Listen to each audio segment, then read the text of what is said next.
Lesson 2. What type of leader are you? An inclusive leader expresses authenticity by knowing and acting upon what they understand to be true. That truth aligns with the organization's core values and is manifested in behaviors and decisions that take into account every person within the organization, regardless of power and role. That authenticity and alignment allows inclusive leaders to be agile. They can shift and change as necessary to reach shared goals. The ability to be authentic, truthful, aligned, and agile requires self-awareness, transparency, moral perspective, and a balanced way of processing information. There are a variety of different personality and leadership assessments that can be really helpful. These include DISC, Social Styles Assessment, Myers-Briggs, the Intercultural Development Inventory, or IDI, and Strengths Finders. For this lesson, I'll highlight 2, Strength Finders and IDI.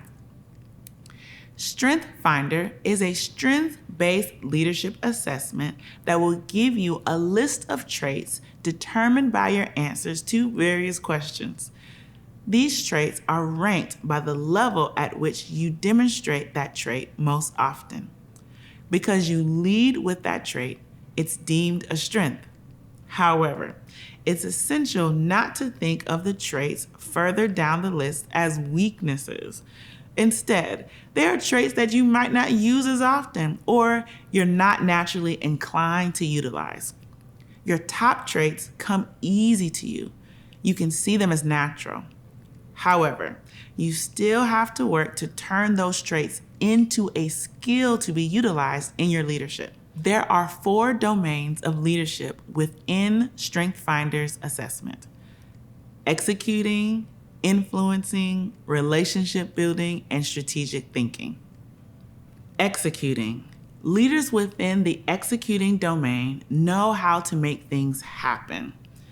They often have achiever, arranger, consistency, discipline, focus, responsibility, and restorative as traits. You can give these leaders an idea and they'll be able to make it into a reality. Then they focus on implementing a solution tirelessly until it gets done. Influencing. Leaders with the strength of influence can help their team reach a broader audience. They can take the organization's main goals and translate them to different stakeholders inside and outside of the organization.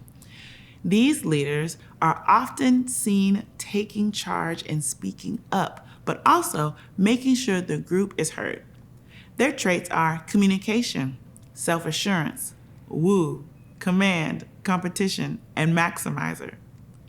Relationship building. Leaders who have the strength of relationship building can hold the team together. They have adaptability, connectedness, empathy, developer, harmony, positivity, and relator traits. They ensure that the organization is not simply a bunch of individuals working independently. Instead, they can cultivate connections to help everyone see that they are much better together. Strategic thinking. Keeping everyone focused on what could be is the strength of this leader. They take on a lot of information and analyze it to think about ways to make the team make better decisions. They are not afraid to stretch their thinking to develop a better future. They often have traits such as analytical, futuristic, ideation, and learner.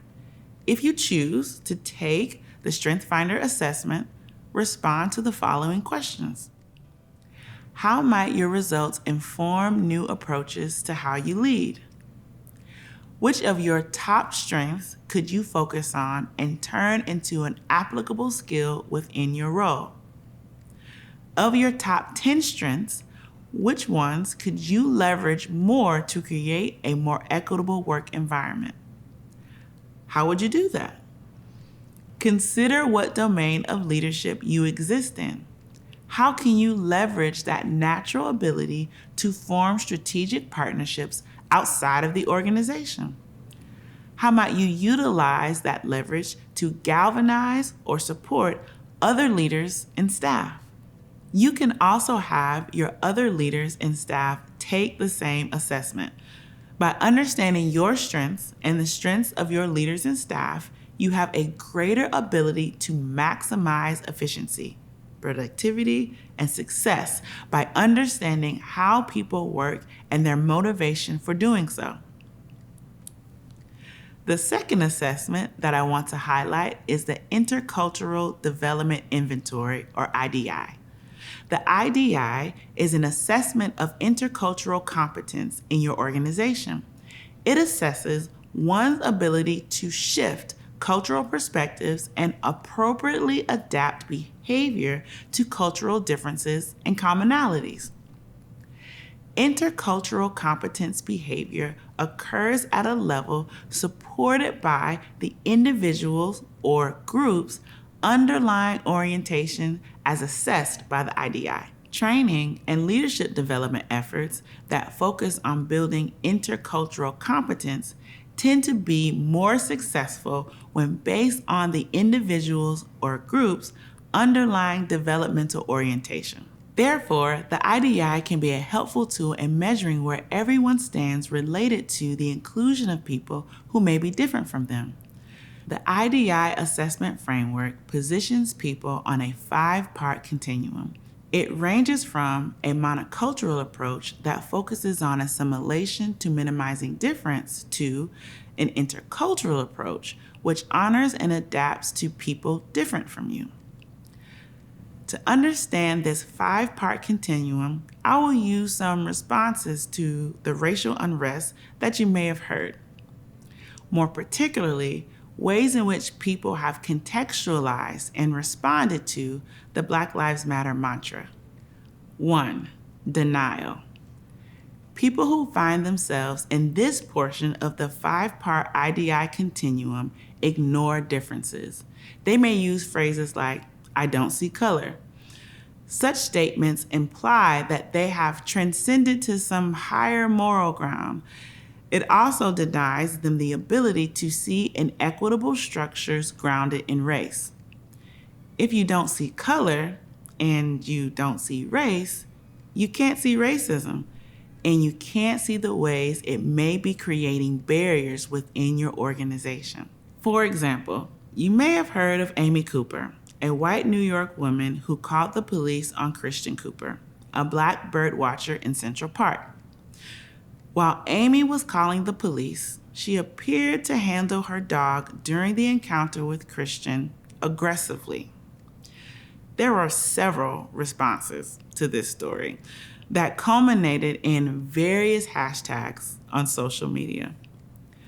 One of those hashtags was Dog Lives Matter. So those in the denial phase are unable or unwilling to see the severity of Amy pretending to be in distress because Christian asked her to put her dog on a leash, which is a park rule. Instead of focusing on how Amy implied that being white and female could potentially sway the New York Police Department to work in her favor and potentially cause harm to Christian, there is instead a focus on the animal.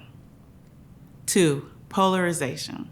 Those at this stage believe that their specific culture is better than others, or they center other people's culture above theirs. They place judgment on differences and create a hierarchy. That hierarchy may put their culture at the top or places other cultures that are not their own as the most powerful and important.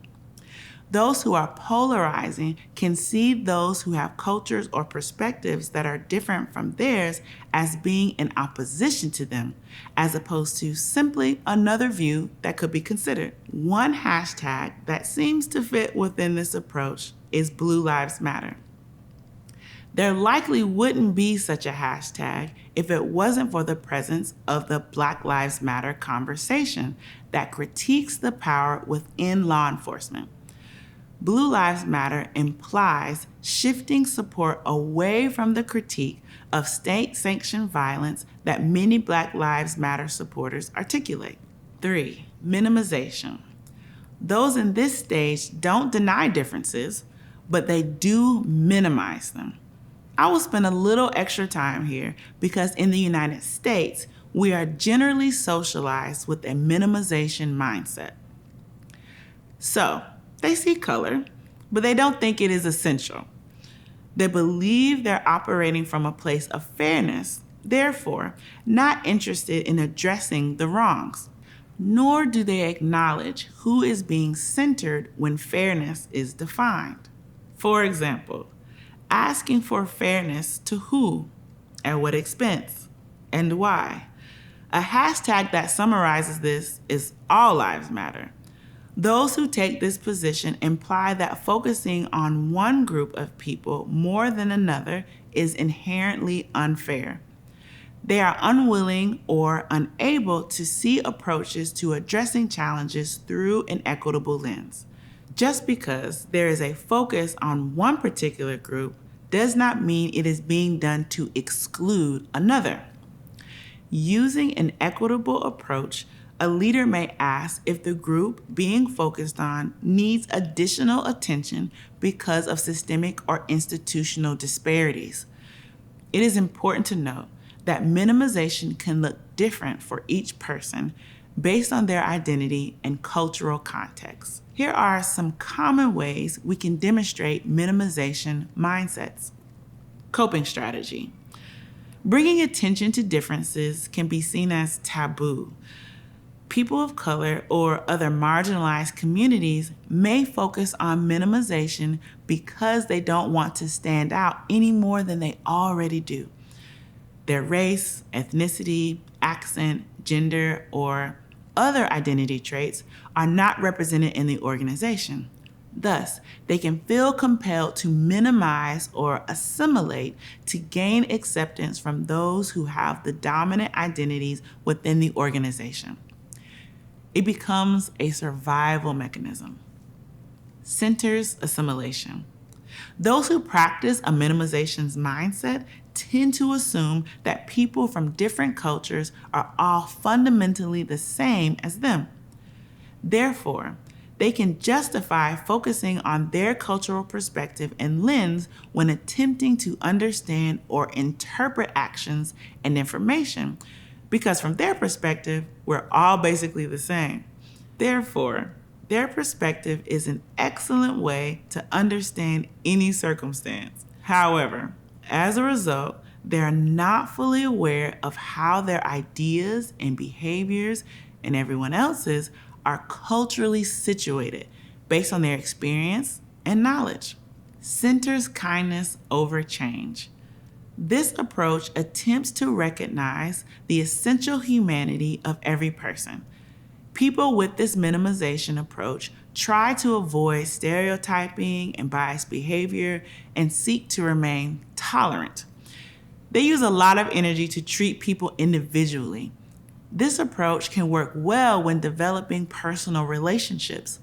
However, they can prove to be a challenge when there is a need to address policies and practices that impact groups of people. They don't see differences as a threat to their own culture, thus they're interested in exploring differences. However, they may find difficulty adapting to other cultural practices. For those with dominant identities who are used to being centered, moving away from minimization towards acceptance can be difficult. For some, equality, equity, or inclusion efforts can feel unfair, as if they are getting less of something they feel entitled to. Remember those two pipeline ideas from previously? One pipeline focuses on people of color and the other on white men in leadership. Creating policies and practices that shift workplace culture towards acceptance and adaptation might not be seen as the organization valuing difference. Instead, it feels like exclusion because they're so used to people and systems focusing on people who look like them. 4. Acceptance.